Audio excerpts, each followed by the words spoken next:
The Senate will be in order. The opening prayer will be offered by His Holiness, the Dalai Lama.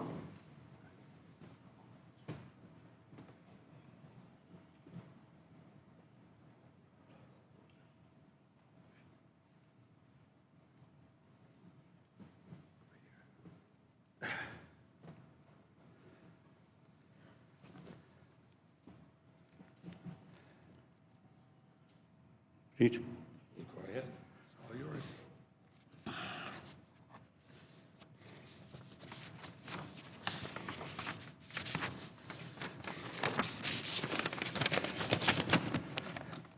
Firstly, as usual, I am a Buddhist monk, simple Buddhist monk. So pray to Buddha and all other gods. 관계 투신에서는 다와도 제방에 담배 신이 된세가 과담달라 차서로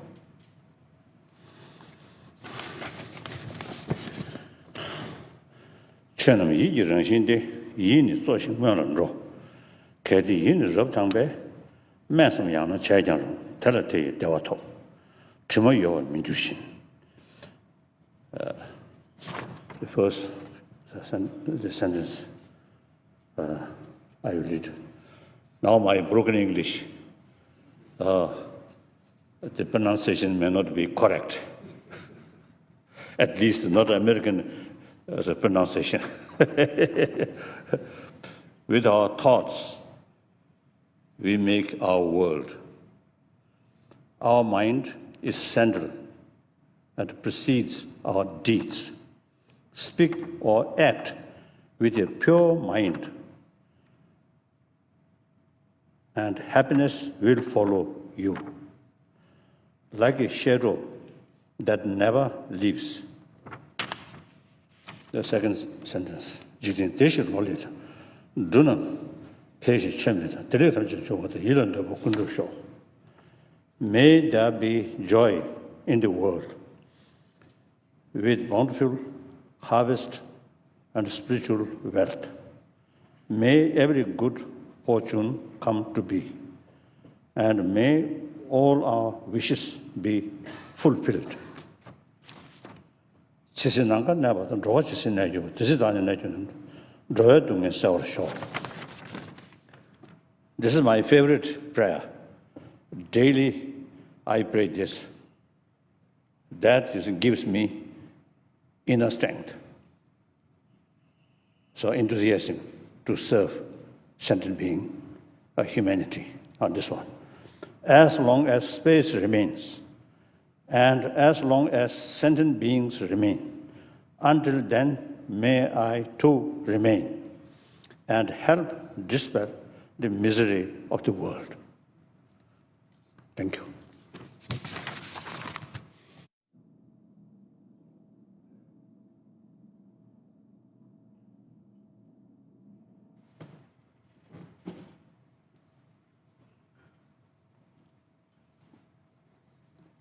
Please join me in the recitation of the Pledge of Allegiance to the flag. I pledge allegiance to the flag of the United States of America and to the republic for which it stands, one nation, under God, indivisible, with liberty and justice for all. Mr. President, the Majority Leader. It's my pleasure to welcome to the United States Senate His Holiness the 14th Dalai Lama. I know I speak for the entire Senate family when I express our gratitude for the prayer held in the Senate and his words of encouragement and his blessing.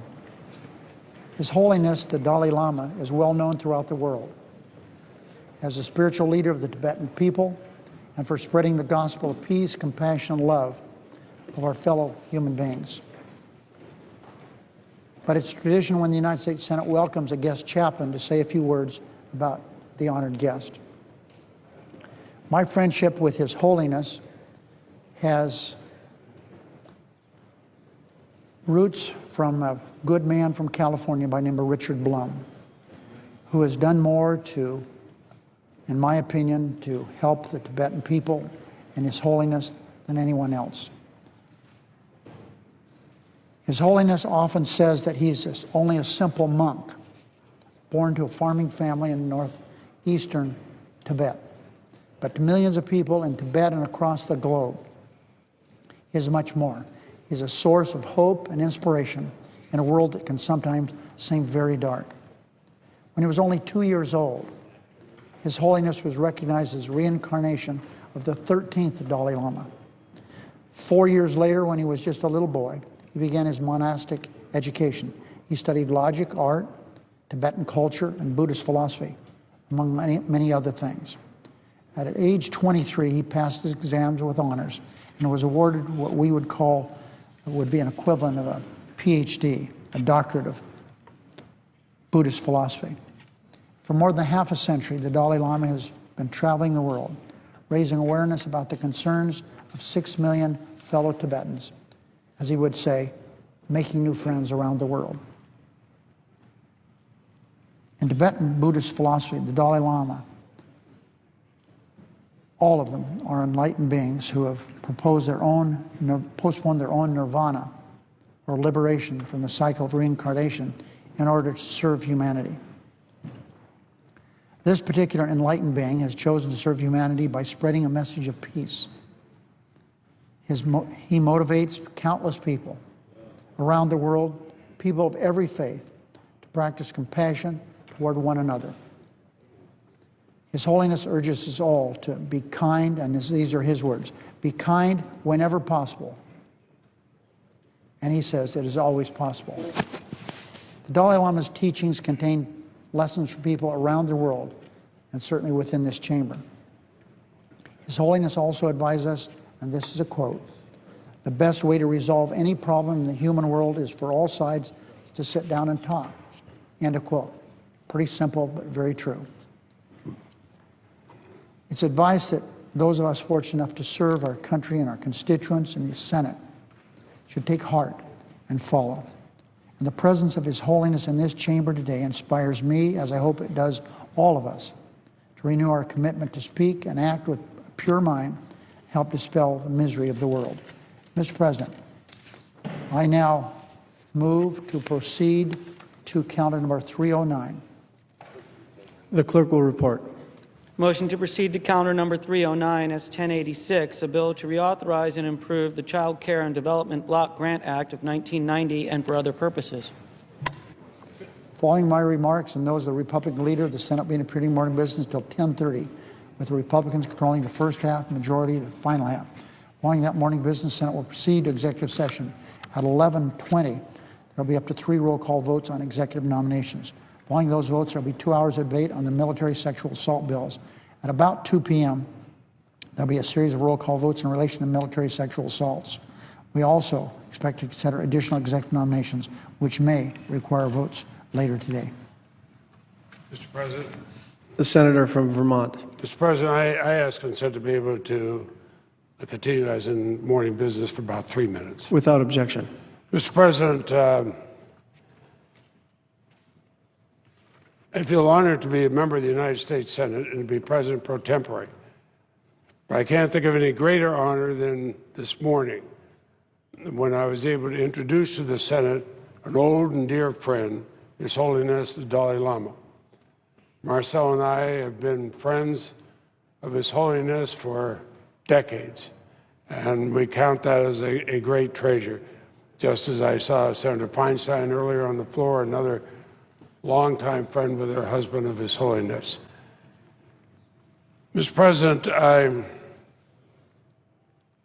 watched him for so many years, his representation of the Tibetan people. He's joined on the floor by another Buddhist, Senator Hirono of Hawaii, and the gracious comments of Senator Reid reflect how people feel about him. I think of how the faith of his people are moved, and I've told His Holiness this story. When I walked through the streets of Lhasa, Tibet, years ago, and a man holding a small child saw me, pointed to my camera, and held up a picture of His Holiness.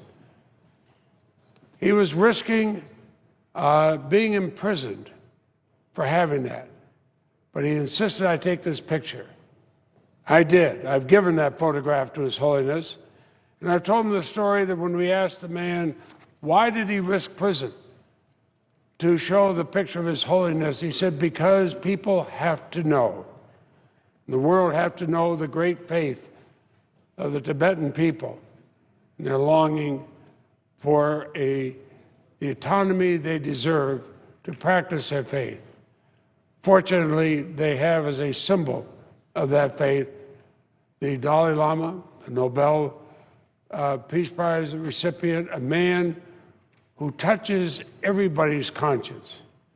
He touches this Catholic every time I see him.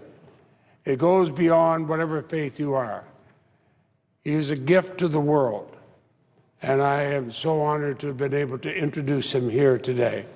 Mr. President, I yield the floor and suggest the absence. Hold on. Mr. President, I yield the floor. Mr. President, Majority Leader. yeah, Mr. President, with His Holiness here in the Senate chamber, there are a number of senators who would like to say hello to him. And so based on that, I ask that the Senate go into a quorum call until we'll recess subject to the call of the chair. I ask consent to do that. Without objection, recess subject to the call of the chair.